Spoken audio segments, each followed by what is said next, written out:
Sex time आखिर कितना होना चाहिए? खासकर एक आदमी की बात की जाए तो उसका नॉर्मल सेक्स टाइम कितना होना चाहिए? ये जो टाइमिंग का कीड़ा है ना, जो पैदावार है, ये आधुनिक युग की देन है। इससे पहले कोई ज्यादा इस चीज के बारे में सोचता नहीं था, ध्यान ही नहीं जाता था, अपने में मस्त रहते थे। आज के लिए प्रेशर ज्यादा है कि यार कितना टाइम होना चाहिए, कितना नहीं। हर इंसान का सेक्स टाइम अलग अलग होता है। ये डिपेंड करता है उसकी फिजिकल स्ट्रेंथ पे, उसकी हेल्थ पे, उसकी स्टेमिना पे, जो कि सबका अलग अलग होता है, उसके हार्मोन्स लेवल पे, जो कि सबका अलग अलग होता है। अब कोई अगर 10 तरह की बीमारी लगाकर बैठा है, प्रीमेच्योर इजैकुलेशन का शिकार है, इरेक्टाइल डिस्फंक्शन का शिकार है, तो आप उससे उसकी टाइमिंग की उम्मीद कर सकते हो? 2 मिनट लगाया नहीं, हाथ के झड़ जाएगा। फिर भी ज्यादातर लोग अपने सेक्स टाइम को 2 चीजों से आंकते हैं। क्या मेरा दोस्त बता रहा था 25 मिनट तक लगा रहता है, या फिल्मों में देखा 1 घंटे तक वो लगे ही रहते हैं, 45 मिनट तक का उनका सेशन होता है, लगे ही रहते हैं, झड़ता ही नहीं उनका। यानी कि फिर 45 मिनट्स होना चाहिए टाइम, या उसका 25 मिनट तो कम से कम, मेरा तो 20 मिनट होना चाहिए, 15 मिनट तो होना चाहिए। तो इस तरीके से वो अपने सेक्स टाइम को आंकते हैं, जो कि बिल्कुल गलत है।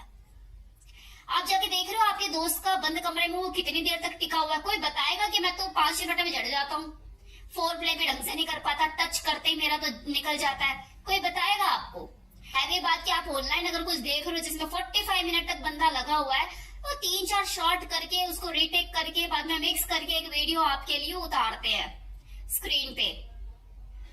तो बहुत सारी चीजें होती है पीछे, इस एंगल से शूट करना है, उस एंगल से शूट करना है, बहुत सारी चीजें। तो आपको लग रहा है कि सही में उनका 45 मिनट से, चलो हो भी सकता है, ऐसा नहीं है, लोग होते हैं, करने वाले करते हैं। स्टॉप एंड डू टेक्निक का यूज करके, स्किल ट्रेन होके, अपने माइंड को ट्रेन करके वो 45 मिनट तक भी, 1 घंटे मिनट तक भी लगे रहते हैं, डिस्चार्ज नहीं होते। तो वो चीज तो आप भी कर सकते हो ना।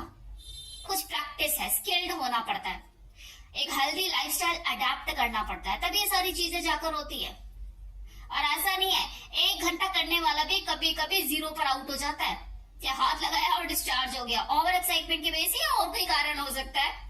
चलो अब बात कर लेते हैं एक नेचुरल, एक नॉर्मल, एक एवरेज सेक्स टाइम किसी आदमी के लिए कितना होना चाहिए, क्योंकि यही सुनने के लिए तो आप इस वीडियो में आए हैं ना। इसके ऊपर अब बात कर लेते हैं।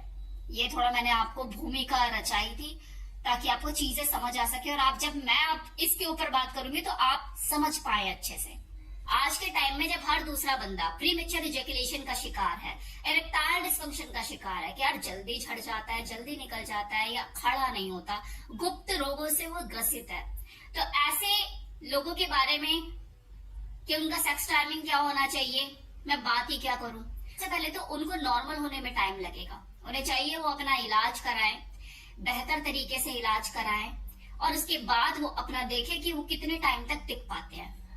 अब आ जाओ उन लोगों पे जो बिल्कुल नॉर्मल है, कोई गुप्त रोग नहीं है, उन्हें किसी तरह की ईडी या प्रीमेच्योर इजैकुलेशन की कोई शिकायत नहीं है, तो उनका नेचुरल सेक्स टाइम कितना होना चाहिए, एक नॉर्मल सेक्स टाइम उनका कितना होना चाहिए।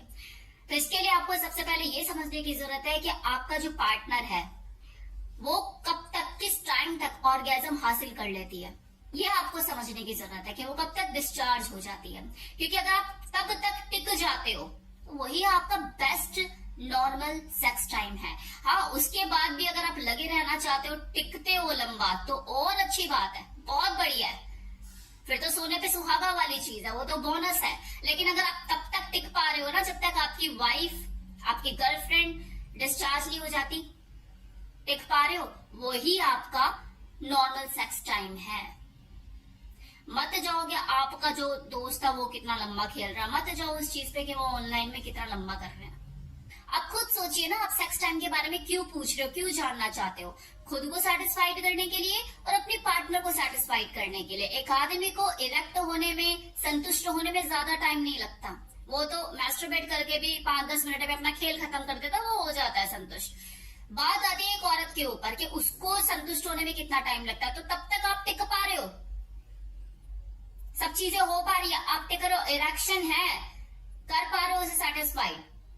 आपने एक लड़की को सेटिस्फाइड कर दिया, खुद सेटिस्फाइड हो गए, और क्या चाहिए? वही आपका बेस्ट नॉर्मल सेक्स टाइम है। तो एक और चीज समझने की जरूरत है, क्योंकि स्टडीज कहती है, और मैं भी इस चीज को काफी हद तक मानती हूँ, एक्सेप्ट करती हूँ, कि जो फीमेल होती है उसमें 2 तरह की कैटेगरी होती है। सेक्स के दौरान किसी को या तो वजानल इंटरकोर्स करने से ही ऑर्गेजम मिलता है। जब वो इन आउट करती है उसे प्लेजर मिलता है, उसको ऑर्गेजम मिलता है और वो उसी से सेटिस्फाइड होती है। अदरवाइज 90% फीमेल को सिर्फ वजानल इंटरकोर्स से इन आउट करके ऑर्गेजम नहीं मिलता। उन्हें पूरी बॉडी से फोर प्ले करने से, छूने से, लिकिंग करने से, टच करने से, स्पर्श करने से, क्लिट को उत्तेजित करने से, रबिंग करने से, सहलाने से, अपना स्पर्श देने से, चाटने से, इन सब चीजों से उसको ऑर्गेजम मिलता है। तो आपकी जो पार्टनर है वो कौन से वाली है, पहले वाली है या दूसरे वाली है, उसी तरीके से आपको पहले उसे ऑर्गेजम देना है, वो ज्यादा जरूरी है। अब जैसे मान लो कि आपकी जो पार्टनर है उसको ऑर्गेजम क्लिट स्टिमुलेशन से मिलता है, टचिंग से, किसिंग से, जबरदस्त तरीके आप फोर प्ले करते हो, उससे उसको ऑर्गेजम मिलता है जल्दी। आसान है जर्नी, क्योंकि आपने उसे पहले ही ऑर्गेजम दे दिया फोर प्ले के दौरान, और बाकी तो फिर वो 5-1 मिनट का खेल है इन आउट करना। उससे पहले आप उससे पूरी तरह से ऑर्गेजम दे सके हो, प्लेजर दे चुके हो, उसे सेटिस्फाइड कर चुके हो। इन आउट करके तो वो लास्ट में वो इजैकुलेट करने वाली चीज है। 5 मिनट भी टिक गए, बढ़िया से स्ट्रोक लगा दिया 10-12, खत्म कहानी। कल भी अपनी वीडियो में एक्सप्लेन किया था कि नॉर्मली एक फीमेल को 25 से 30 मिनट लगते हैं क्लाइमेक्स तक पहुंचने में, वहीं एक आदमी को सिर्फ 5 मिनट में वो क्लाइमेक्स में पहुंच जाता है। तो दोनों में काफी अंतर है, उनके प्लेजर में, उनके सेक्स करने में बहुत अंतर है। इस तरह से देखा जाए तो कभी भी कोई मेल फीमेल एक दूसरे से सेटिस्फाइड हो ही नहीं पाएंगे, क्योंकि दोनों के प्लेजर मिलने में, सुख मिलने में, वो फिजिकल प्लेजर मिलने में अंतर है, उनके टाइमिंग में अंतर है। इसीलिए ऐसा कहा जाता है कि जाकर एकदम से बेड पर मत कूदिए, पहले फोर प्ले कीजिए, क्योंकि ये आपको फिर बराबर टाइमिंग पर लाकर खड़ा कर देगा। उसको वार्म अप की जरूरत है, आपको वार्म अप की जरूरत नहीं है। आप तो लड़की को देख के चार्ज हो जाओगे, लेकिन उस औरत को वार्म अप की जरूरत है। तो दोनों ही मेल फीमेल को बेड पर वो पूर्णतः संतुष्टि मिले और वो बराबर एक ही टाइम पर आके खड़े हो जाए, जो कि आगे पीछे है, उसके लिए फोर प्ले बहुत जरूरी है।